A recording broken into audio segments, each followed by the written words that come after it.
Thank you to all of our amazing speakers, and I assume that if you're not already a science groupie like me, you are now. I'm going to open it up for Q&A in just a second, but the first thing, before I do, I want to take a minute and really thank you.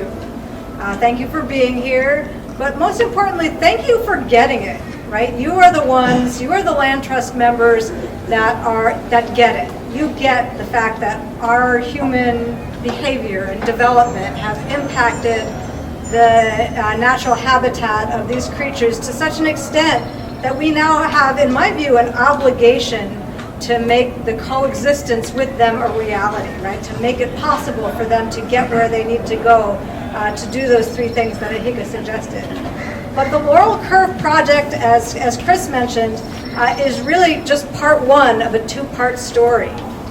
In order to really save the Santa Cruz Mountains population of mountain lions from genetic catastrophe, we need to introduce them to new mountain lions, new friends, right? And the best possibility to do that is to introduce them to friends in the Gavilan Range. And I don't need to tell you that the best place to do all these, and don't take my word for it, these scientists can tell you, and I've already told you, that the best place to cross the 101 to get down to the Gavilan Range is at Rocks Ranch. And Rocks Ranch is, thank you, the most bold and audacious project that the Land Trust has ever done. And I'm looking at Dan Medeiros, who up until last week was my director of land protection and really initiated the Rocks Ranch project. And so, but we are not there yet, right? I think that I want to correct any misunderstanding that the Land Trust owns Rocks Ranch. We don't. We're actually in the last 5 months of a capital campaign that will allow us to finally close on Rocks Ranch. And we're really hopeful that we can do that in early November. But in order to get there, we need your help. We believe that this is the right place for that crossing. The scientists believe that this is the right place for that crossing. Caltrans believes that this is the right place for that crossing.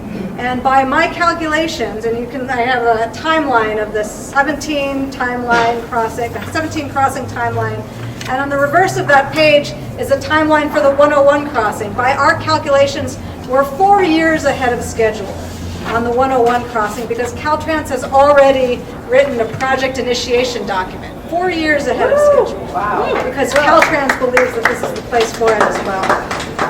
But this is a big leap of faith for you. Remember when I said it was a leap of faith for the Land Trust to buy those properties along Highway 17? This is a big leap for Caltrans to write that project initiation document because we haven't yet closed on that property. We're still $1.9 million away from our goal in our capital campaign, and what we need to do to get to the closing of Rocks Ranch.